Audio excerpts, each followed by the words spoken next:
শুভ সকাল বন্ধুরা। এখন দেখো আমি আজকে রেসিপি হলো আলুর দম বানাবো। আলুর দমের জন্য এখানে নিয়েছি তেজপাতা, আরও এখানে শুকনো লঙ্কা নিয়েছি, আরও দুটো এলাচ, আর একটা লং, একটা দারচিনি, এখানে আদা কুচি করে নিয়েছি, পেঁয়াজ, আরও দুটো চার পাঁচটা নিচে কাঁচা লঙ্কা আর টমেটো। আর এখানে নিয়েছি লঙ্কার গুঁড়ো, ধনের গুঁড়ো, জিরের গুঁড়ো, আর এখানে আগের থেকে সিদ্ধ করে রেখেছি আলু। আমি এখানে বানাবো। ফোড়নের জন্য আমি এখানে শুকনো লঙ্কা দিয়ে দিলাম,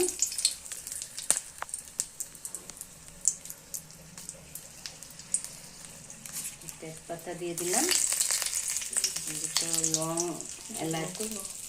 দুটো লং এলাচ দিয়ে দিলাম, আর এখানে দিয়ে দিলাম গোটা জিরা।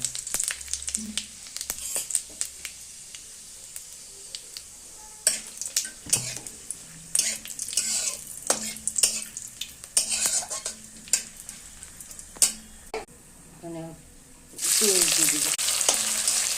এখন পেঁয়াজ দিয়ে দিচ্ছি। এখন পেঁয়াজগুলো পর লাল লাল হলে পুরো আদা আরও রসুন অল্প দিয়ে দিচ্ছি, লঙ্কা গুঁড়ো দিলাম, জিরের গুঁড়া একসাথে মিক্স করব।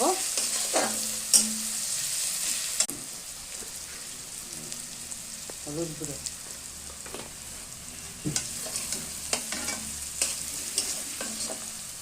টমেটোগুলো দিয়ে দিব।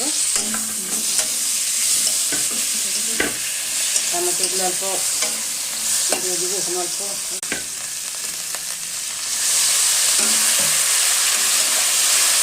স্বাদ মতন একটা লবণ দিয়ে দেবো, এগুলো ঢেলে যাবে।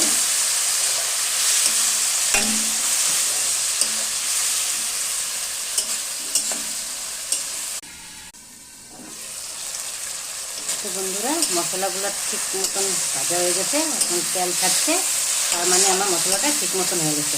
এখন এখানে আমি আলুগুলো, সিদ্ধ করা আলুগুলো দিয়ে দেবো।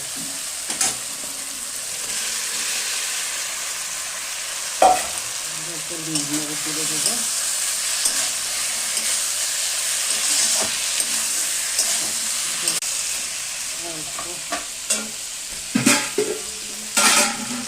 ও জল দেবো।